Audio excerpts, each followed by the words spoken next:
Zone है जो लापरवाही कर रहा है, जोन है जो सही से डिमांड नहीं भेज रहा है, जिसके कारण हम लोग का 100% क्लियर नहीं हो पा रहा है। वहां से बार बार लेटर आता है, जोन भेजता नहीं है। ऊपर से पहले से भी अगर जो भी सीट अप्रूव्ड है वो भी सीट चाप के रखे हुए हैं, पता ना वो क्या करेगा। भ्रष्टाचार में लिप्त है सारा जोन। एलपी टेक्नीशियन दोनों की नोटिफिकेशन सेम थी, दोनों की सारी प्रक्रियाएं सेम हुई, बिल्कुल एक साथ हुई, कुछ उसमें भेदभाव नहीं किया गया। लेकिन ज्वाइनिंग के टाइम में 100% एएलपी को क्लियर कर दिया गया और टेक्नीशियन का 50% ज्वाइनिंग करने के बाद 50% को छोड़ दिया गया। मानसिक बहुत प्रताड़ना है हम लोग का, क्योंकि समाज में जाते हैं सब लोग यही पूछते हैं कि तुम्हारा सब कुछ हो गया, तुम्हारा मेडिकल हो गया, डीवी हो गया, सारा चीज प्रक्रिया जो भी रेलवे का होता है सारा खत्म हो गया, फिर भी अभी तक ज्वाइनिंग क्यों नहीं हुआ। अब हम लोग क्या जवाब दें उन लोग को, बताइए। ईसीआर जोन में पहले से भी अप्रूव्ड सीट है, जो बहुत सारा सीट अभी 300 से ऊपर सीट बचा हुआ है। फिर नया डिमांड आया है, पहला सीट भी नहीं डिमांड कर रहा है संबंधित आरआरबी को, जो भी कंसर्न, जबकि नोटिस में लिखा हुआ है कि जो भी आपके पास सीट है, अगर जहाँ पे लड़के नहीं है तो आपके कंसर्न जोन में जो भी आरआरबी आती है वहाँ पे आप डिमांड कीजिए, लेकिन वो भी डिमांड नहीं किया जा रहा है। मतलब कि एकदम अधिकारी लगता है कि सबका बाप अधिकारी ही हो गया है। इस देश में अगर कोई परेशान है सबसे ज्यादा तो युवा परेशान है, छात्र परेशान है, बेरोजगार परेशान है। और यहाँ देखिए भारतीय जनता पार्टी कार्यालय के पास हम हैं और यहाँ पर प्रधानमंत्री नरेंद्र मोदी का बैनर लगा हुआ है। परीक्षा पे चर्चा पर परीक्षा होती है, परीक्षा पर चर्चा होती है, पर छात्र को उनसे कोई फायदा नहीं होता है। इन सभी मसलों पर बात करेंगे, हमारे साथ में कुछ छात्र हैं, अब इन्हीं से बात करेंगे क्या मामला है। क्या नाम हुआ भैया? मेरा नाम मोहम्मद इरशाद अली हुआ। क्या मामला, आप लोग क्यों बीजेपी कार्यालय के पास पहुंचे? ये मामला 2018 का है, CN01 2018 एएलपी टेक्नीशियन की जो भर्ती आई थी जी, वो अगस्त 2019 में उसकी सारी प्रक्रियाएं पूरी कर ली गई, जिसमें आपको CBT 1 हुआ, CBT 2 हुआ, साइको हुआ, उसका फिर डीवी हुआ, लास्ट में सबका मेडिकल हुआ, ओपन मेडिकल हुआ।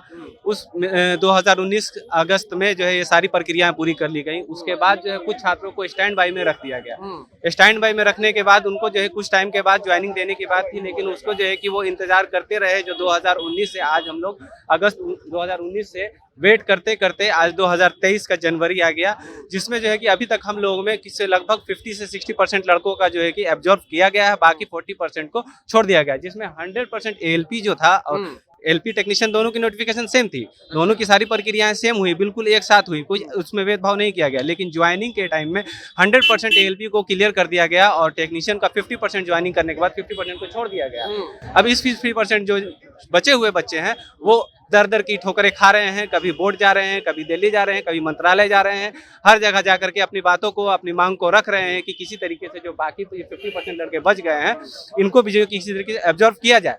इसको मद्देनजर रखते हुए 7 दिसंबर को भी लास्ट रेल मंत्रालय से जो है एक नोटिफिकेशन ऑल आरआरबी को आया कि आप लोग के पास जितने भी स्टैंड बाई हैं टेक्नीशियन में बचे हुए उन सारे को जो है कि एब्जॉर्व किया जाए, किसी भी तरीके से एक बोर्ड से दूसरे बोर्ड में किसी भी तरीके से डाइवर्ट करके किसी तरह से उनको एब्जॉर्व किया जाए। उसके बावजूद भी 21 आरआरबी में से बहुत सारे बोर्ड ने तो अपने अपने तरह से डिमांड भेजी है, जिसके पास जितने जितने कैंडिडेट हैं लगभग ऐसा लग रहा है कि उनका जो है कि 100% हो जाएगा। लेकिन कुछ बोर्ड है जैसे आरआरबी रांची हो गया, आपका बेंगलोर हो गया और आपका ये इलाहाबाद हो गया, इन सारे बोर्ड में लड़के की संख्या ज्यादा है, लगभग 400-500 लड़के स्टैंड बाई में अभी बचे हुए हैं और वहां से डिमांड जो है कहीं से 100 गया है, कहीं से 65 गया है, कहीं से 150 गया है, इस तरीके से वहां से डिमांड गई है। तो इससे जो है लग रहा है कि फिर से जो है वहां पे आपको 70% लड़के अभी भी बच जाएंगे। इसकी वजह से हम लोग जो है कि यहाँ पे प्रदर्शन कर रहे हैं, ताकि हम लोगों का प्रदर्शन क्या, हम लोग एक मांग रखने के लिए, अपनी मांग रखने के लिए आए हैं यहाँ पे। यानी भाजपा नेताओं से मांग करने के लिए आए हैं क्योंकि भाजपा का केंद्र में सरकार है। केंद्र में सरकार है और हम लोगों का जो है ये नौकरी जो है, ये जॉब है, ये सेंट्रल वाला ही है, सेंट्रल से हम लोग का ताल्लुक है। इसलिए हम लोग यहाँ बीजेपी के दफ्तर के सामने आकर के अपनी बातों को रख रहे हैं, यहाँ के मंत्रियों से बात करने की कोशिश कर रहे हैं कि हम लोगों की बात को जो है कि वहाँ तक पहुँचाया जाए और हम लोगों को किसी तरीके से एब्जॉर्व किया जाए। क्या नाम हुआ आपका? मेरा नाम लक्ष्मीकांत भारती हुआ। अच्छा ये बताइए, केंद्रीय जो रेल मंत्री हैं अश्विनी वैभव, वो तो कह चुके हैं, लेकिन जोन है जो लापरवाही कर रहा है, जोन है जो सही से डिमांड नहीं भेज रहा है, जिसके कारण हम लोग का 100% क्लियर नहीं हो पा रहा है। वहां से बार बार लेटर आता है, जोन भेजता नहीं है। ऊपर से पहले से भी अगर जो भी सीट अप्रूव्ड है वो भी सीट चाप के रखे हुए हैं, पता ना वो क्या करेगा। भ्रष्टाचार में लिप्त है सारा जोन। इसी को हम मांग करते हैं कि इन लोग वो जोन पे प्रेशर डालें और जोन से सही डिमांड भेजवाएं और सही जो डिमांड आया है उसको भी आरआरबी को डिमांड करे। अच्छा, आप ये बता रहे हैं 2019 की बहाली प्रक्रिया है, अभी लगभग 2023 जनवरी खत्म हो ही गया।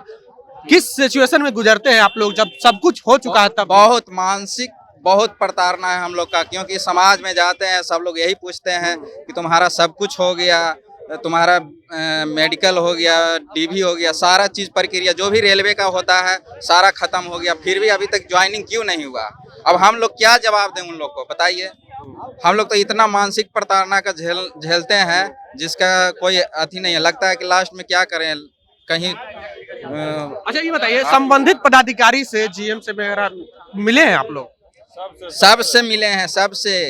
यहाँ तक कि पहले से जो भी अप्रूव्ड सीट है, जैसे ईसीआर जोन, हम लोग का तो लोकल ईसीआर जोन है यहाँ पे ईसीआर जोन में पहले से भी अप्रूव्ड सीट है, जो बहुत सारा सीट अभी 300 से ऊपर सीट बचा हुआ है। फिर नया डिमांड आया है, पहला सीट भी नहीं डिमांड कर रहा है संबंधित आरआरबी को, जो भी कंसर्न, जबकि नोटिस में लिखा हुआ है कि जो भी आपके पास सीट है, अगर जहाँ पे लड़के नहीं है तो आज आपके कंसर्न जोन में जो भी आरआरबी आती है वहाँ पे आप डिमांड कीजिए, लेकिन वो भी डिमांड नहीं किया जा रहा है। मतलब कि एकदम अधिकारी लगता है कि सबका बाप अधिकारी ही हो गया है। अच्छा, क्या नाम हुआ आपका? तरुण कुमार। अच्छा, क्या लगता है क्यों इस तरह से हो रही है ये सब? अब ये तो सरकार ही बताएगी ना क्यों ऐसा कर रही है हम लोग के साथ। क्या हम लोग तो चाहते हैं, सरकार से यही उम्मीद करते हैं कि वो कुछ भी करें, लेकिन हम लोग का 100% बेटिंग क्लियर करें, पूरा टेक्नीशियन, जेई, सीएमए सबका। अच्छा चलिए, तो केंद्र सरकार का मामला है और देखिए यहाँ पर जो बैनर लगा हुआ है, परीक्षा पे चर्चा, पर परीक्षा पर तो चर्चा होगी पर उसका कोई नतीजा नहीं निकलेगा। नहीं हो रहा है, रिजल्ट पे चर्चा चाहते हैं, अब परीक्षा पे चर्चा नहीं, रिजल्ट पे चर्चा चाहते हैं छात्र, नौजवान, युवा। और यहाँ पर जब हम खबर कर ही रहे थे तो एक और देखिए उधर ज्वाइनिंग वाली बात, तो देखिए इधर भी छात्र अपना बैनर पोस्टर लेकर पहुंच गए हैं प्रदर्शन करने के लिए। सिर्फ प्रदर्शन ही प्रदर्शन हो रहा है, प्रदर्शन का कोई नतीजा नहीं निकल रहा है। अगर ज्यादा कुछ करेंगे तो आप पर लाठी चार्ज होगी, आपको खदेड़ के भगा दिया जाएगा और मुख्यमंत्री नीतीश कुमार कहेंगे कि हमको तो पता ही नहीं है कि कहाँ लाठी चार्ज हुआ है। प्रधानमंत्री कहेंगे कि सबका साथ, सबका विकास, सबका विश्वास। बहरहाल बने रहे जनता जंक्शन के साथ, बहुत बहुत धन्यवाद।